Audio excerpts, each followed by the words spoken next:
السلام علیکم ورحمۃ اللہ وبرکاتہ. کیا حال ہے سب کا؟ الحمدللہ. نحمده ونصلی علی رسولہ الکریم. اما بعد فاعوذ باللہ من الشیطان الرجیم. بسم اللہ الرحمن الرحیم. رب اشرح لی صدری ویسر لی امری واحلل عقدۃ من لسانی یفقہوا قولی. رمضان والعمرہ. رمضان اور عمرہ. اللہ کے گھر کی زیارت ہم سب کے دل کی تمنا ہے. حج اور عمرے کے لیے ہر مومن کا دل تڑپتا ہے. رمضان میں جہاں دیگر عبادات کا اجر و ثواب بڑھ جاتا ہے، وہاں عمرے کا ثواب بھی حج کے برابر ہو جاتا ہے، اور نبی صلی اللہ علیہ وسلم کے ساتھ حج کے برابر. اس کی دلیل ہمیں درج ذیل احادیث سے ملتی ہے. حضرت ابن عباس سے روایت ہے کہ جب رسول اللہ صلی اللہ علیہ وسلم حجۃ الوداع سے واپس ہوئے تو آپ نے ام سنان انصاریہ سے دریافت فرمایا کہ تم حج کرنے کیوں نہیں گئی؟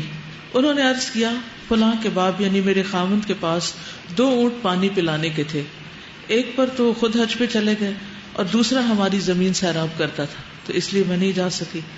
آپ نے فرمایا، رمضان میں عمرہ کرنا میرے ساتھ حج کے برابر ہے. ایک اور روایت میں آتا ہے کہ آپ صلی اللہ علیہ وسلم نے فرمایا، جب رمضان آئے تو عمرہ کر لینا، اس کا ثواب حج کے برابر ہے. ایک اور روایت میں آتا ہے، رمضان میں عمرہ کرنا میرے ساتھ حج کرنے کے مانند ہے. لیکن یہ یاد رہے کہ رمضان میں عمرہ کر کے حج کا فریضہ ساقط نہیں ہوتا. یعنی کوئی شخص یہ سمجھے کہ اس کا حج ہو گیا ہے، حج کا ثواب ملے گا، حج نہیں ہوگا. حج تو اپنے وقت پر ہی ہوتا ہے. الحج اشہر معلومات، حج کے مہینے سب کو معلوم ہے، تو وہ اپنے مقرر مہینوں میں طے شدہ ایام اور قاعدے کے مطابق ہی ہوتا ہے. اس سے بھی یہ پتہ چلتا ہے کہ بذات خود رمضان کا یہ مہینہ جس میں ہم سب ہیں، یہ کس قدر برکتوں والا مہینہ ہے کہ اس میں ہر نیک کام کا اجر بڑھ جاتا ہے، چاہے نماز ہو، روزہ ہو، عمرہ ہو، صدقہ خیرات ہو، قیام ہو، کوئی بھی نیک کام ہو.